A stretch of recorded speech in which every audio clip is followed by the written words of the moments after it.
চলে গেল দেখো আলিবাবার গোয়া। এই যে তো এই দেখো আলু চলে গেল। এই দেখো গাব্বা সাজের কি তুলবে কে জানে, বুঝতে পারছি না। ওরে বাবা, থাই, এটা থাইয়ের পিস দিয়েছো? আচ্ছা এটাই খাও। আচ্ছা দেখো। Hello guys, welcome to foodie Montu. তো বন্ধুরা তোমার সবাই কেমন আছো? আশা করি তোমার সবাই খুব ভালো আছো, আর আমিও ভালো আছি। তো বন্ধুরা আজকে যেখানে চলে এসেছি, নতুন একটা দোকান উদ্বোধন হচ্ছে আজকে, যে শর্মিষ্ঠাদির যে দোকান স্পাইসি বিউটি, সেই দোকানটা আজকে মানে নতুন করে ওরা একটা আউটলেট করেছে, নতুন আউটলেট। সেই দোকানটা কোথায় কি বৃত্তান্ত পুরোটা জানাবো। আর যারা আমার ভিডিওতে প্রথম আছো, মানে ভিডিওটা প্রথম দেখছো, তারা অবশ্যই, যারা ফেসবুক থেকে দেখছো প্লিজ ফলো করে দিও চ্যানেলটা, আর যারা ইউটিউব থেকে দেখছো তারা অতি অবশ্যই চ্যানেলটি সাবস্ক্রাইব করে দিও, 5 টাকা বেল আইকনটাকে প্লিজ প্রেস করে দিও।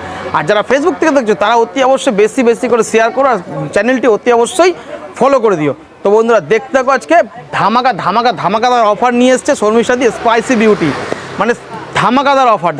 চলো দেখতে হলে আমার চ্যানেলটাকে অবশ্যই ফলো। এই দেখো আমার পুচকু এখন খাচ্ছে বিরিয়ানি। তো বাবান কি খাচ্ছ? বিরিয়ানি কেমন হয়েছে? বিরিয়ানি ভালো হয়েছে। তুমি এটা কি নিয়েছো হাতে? এটা কি তোমার হাতে? না, ওইটা তুমি কি ভাঙলে? কি ভাঙলে? আলু ভেঙে পড়ে গেছে, তুমি ভাঙনি? আচ্ছা, চিকেনটা কোথায় তোমার?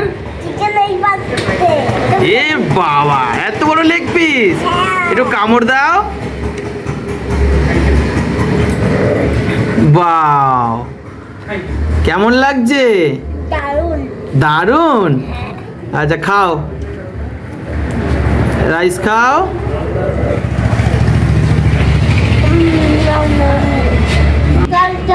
টাটা দিদি। চিকেন লেগ পিস, বাবা এত গপ্পা সাইজের একটা লেগ পিস। আর এটা কি? আলু। বাবা এত গপ্পা সাইজের আলু তো। বাবা দেখি, তোলো। রে বাবা, এটা কত গ্রামের পিস আছে দিদি? 130 গ্রামের। ওরে রাইস, ওরে বাবা ঝরঝরে রাইস, দেখো ব্রাউন রাইস, একদম খুব দারুণ কালার পুরো একদম। দেখো দিদি, এতটা করেই রাইস যায় না? এতটা করেই যায়। অনেক দিয়েছো, এত 90 টাকা এতটাই। বাবা, এত মানে ভরে পড়ে যাচ্ছে পুরো।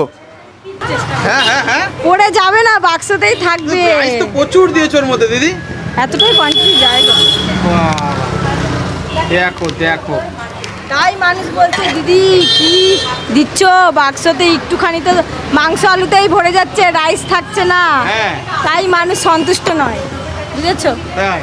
দিচ্ছি কোয়ান্টিটি, তোমরা বলছো বেশি হচ্ছে, আর এদিকে কাস্টমাররা এসে বলছে যে দিদি আলু আর চিকেনেই তো ধরে গেল, তাহলে আর রাইস কোথায় থেকে যাবে। এই দেখো চলে এসছে আমার শর্মিষ্ঠাদির দোকানে একদম চিকেন বিরিয়ানি, গরম চিকেন বিরিয়ানি। বাট খালি লেগ পিসটা দেখো ভাই, লেগ পিসটা দেখো খালি। ও কত বড় লেগ পিস, মাইনাই করে 120-30 গ্রামের পিস হবে এটা। আর তার মধ্যে দিয়ে দিয়েছে দেখো হালকা একদম পুরো, দেখো কি দারুণ রাইস। ও একদম লম্বা চাল, একদম দারুণ। তার রাইট নিচ্ছে, দেখো চিকেন, সাম আলু, যে রাইস, তার সাথে নিয়ে নেবো একটা পুরো স্যালাড। এই দেখো শসা ভেঙে নিলাম, এই নিয়ে একটা বড় সাইজের একটা বাইট নেবো ভাই।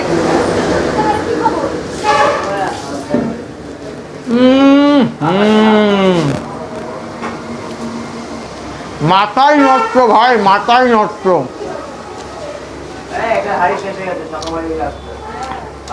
ঘরোয়া বিরিয়ানি যে এত বিউটিফুল,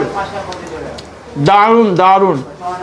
সবাই তো ব্যারাকপুর কলকাতা স্টাইলে বিরিয়ানি খায়, তো একদিন হুগলির বুকে খুলে গেছে স্পাইসি বিউটি, তো তার নিজের হাতে একদম ঘরোয়া রান্না। তো তোমাদেরকে সাজেশন দেবো যে একটিবার এসে স্পাইসি দিয়ে তোমরা স্পাইসি বিউটিতে এসে খেয়ে যাও। দারুণ কোয়ালিটি, ঘরযোগী মানে ঘরোয়া খাবার, খুব সুন্দর। তো চলো এই দেখো স্পাইসি বিউটি, আর এই দোকানটায় নতুন আউটলেটে তোমরা কি করে আসবে কি বৃত্তান্ত পুরোটাই তোমাদেরকে বলছি। এই দেখো এদিক দিয়ে ঠিক আমাদের হুগলি মোড়, একদম হুগলি স্টেশন থেকে একটুখানি বলো কোনো অটো বা টোটো 5 মিনিট লাগবে, একদম হুগলি স্টেশন থেকে একটুখানি 3 নম্বর গেটের দিকে আসতেই একদম ঠিক বাঁ হাতে তোমার পড়বে এই যে স্পাইসি বিউটি। আর বা কেউ যদি চুচড়ো লঞ্চঘাট হয়ে আসো, একদম চুচড়ো লঞ্চঘাট হয়ে একদম পুরো কাউকে মানে কোনো অটো বা টোটোওয়ালাকে বলবে 3 নম্বর গেট যাব, 3 নম্বর গেটের একদম পুরো ঠিক এসে একদম সামনে এই যে স্পাইসি বিউটি।